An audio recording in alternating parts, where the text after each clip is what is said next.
Et j'ai le plaisir de me retrouver sur mon petit canapé rouge, très cosy. Qu'est-ce qu'on est bien? On est bien, Gilles, hein. Oui, on est bien. On a des bonbons, Bizarre. on a des biscuits, on est vraiment hyper tranquille. Alors, j'ai la joie de recevoir Gilles Le Gardinier. Gilles, bonjour. Je vais être Bonjour. très franche avec vous. Je ne connais pas vos précédents romans, mais je me suis renseignée. Paraît-il qu'il s'agissait de thrillers. Mais alors là, avec Demain j'arrête, on a plutôt affaire à une comédie, je dirais, assez hilarante, qui raconte les déboires de Juliette, une jeune femme maladroite et attachante de 28 ans qui est obsédée par son voisin et qui fait des pieds et des mains pour le séduire. Franchement, Gilles, j'ai cru que vous parliez de moi dans votre roman. Non mais vraiment. En fait, c'est un documentaire sur vous. Ah oui. bah, il y a plein de jeunes femmes qui vont s'y retrouver, à tel point que moi j'ai cru que c'était écrit par une femme. Comment vous y êtes-vous pris pour cerner aussi bien la psychologie féminine? La moitié de la population du monde, c'est des femmes. Donc après, ouais. le métier d'un auteur, c'est d'observer. Il suffit de vous regarder. Moi, à l'école, j'étais pas un prédateur. J'étais ni dans les plus beaux, ni dans les plus grands. Donc en fait, les filles venaient me voir pour pleurer quand mes camarades, beaucoup plus beaux et beaucoup plus grands que moi, leur faisaient du mal. Vous étiez le bon pote un peu. Oui, c'est ça. Du coup, elles me racontaient. Et là, j'ai appris à vous connaître, à vous observer, à admirer aussi ce que vous étiez capable de faire quand vous étiez amoureuse, à avoir peur un peu de ce que vous êtes capable de faire dans les mêmes circonstances. Et voilà.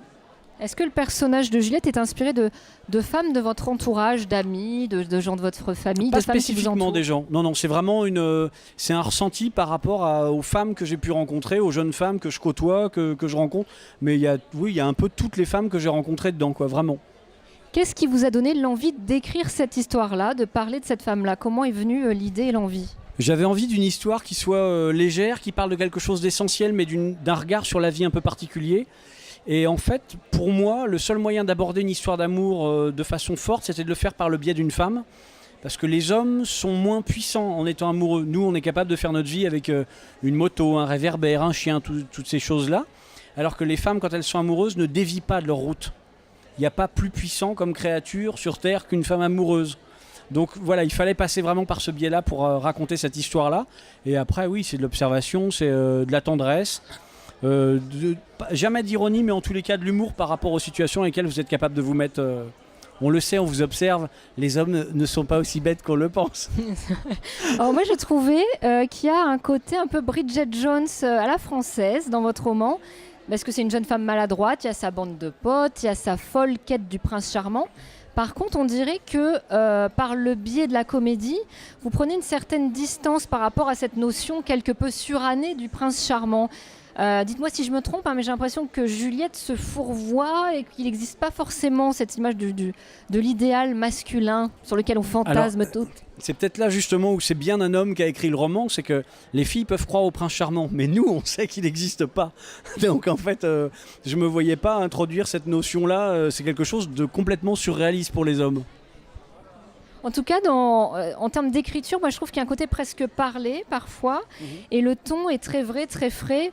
En même temps, on sent un vrai questionnement par rapport à cette période charnière. Oh là, et ça me concerne de la trentaine. On se dit, oh là là, tu as 30 ans, tu vas trouver un mari, un enfant, etc. Enfin, tu dois. Est-ce que c'est quelque chose que vous avez aussi questionné dans votre roman, cette période assez importante chez les jeunes femmes? Pour moi, tous les âges appellent des questions particulières, que ce soit l'adolescence, plus âgé ou cet âge-là. Je ne me voyais pas raconter une histoire sans qu'il y ait cette espèce de regard sur la vie, sur ce qu'on vit avant, sur ce qu'on vit après, sur ce qu'on traverse avec les doutes. J'aime bien les gens qui doutent me touchent. Et je trouve que le doute est un moteur pour l'avance, pour avancer, pour découvrir. Ceux qui ne doutent pas n'ont aucune chance de trouver les réponses. Et du coup, oui, ce questionnement, il est très présent sur le regard qu'on a par rapport à la vie. Et là, pour le coup, pour en parler avec beaucoup de lectrices depuis la sortie du livre, je crois qu'on n'est pas si différents que ça, hommes et femmes, face à ces questionnements. La façon de l'extérioriser et de le manifester est très différente. Dieu merci, c'est pour ça qu'on ne s'ennuie pas. Mais après, je crois qu'en termes de doute et de questionnement, il y a beaucoup de points communs. Alors là, vous avez déjà écrit des thrillers. Là, on a faire une comédie. C'est quoi la prochaine étape? Est-ce que c'est un thriller comique? C'est quoi vos prochains projets? Non, c'est pas possible. C'est pas possible. Non, ce n'est pas possible. Mais le prochain, c'est une comédie qui sort en octobre, qui s'appelle Complètement cramé. Et ce n'est pas une suite.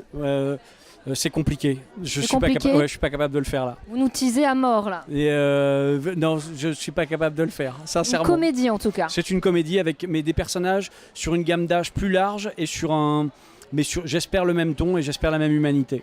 Et alors, je rappelle Demain j'arrête de Gilles Le Gardinier. Si vous avez envie de passer un excellent moment cet été, foncez-y, lisez-le. Si vous devez partir en vacances, vous prenez quel livre de poche dans votre valise, Gilles?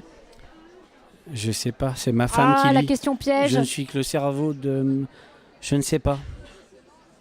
Tic-tac, tic-tac, Peut-être un tic-tac. Franck Tillier. Peut-être un Franck Tillier. Franck Tillier. Ouais, peut-être, ouais. Eh ben, je vous remercie, Merci, Gilles. merci à vous. Merci beaucoup. Et Merci. bon salon. On vous retrouve où? Vous êtes là-bas? Juste là, avec les livres. D'accord. Eh ben, merci et bonne continuation. Merci. Merci à vous.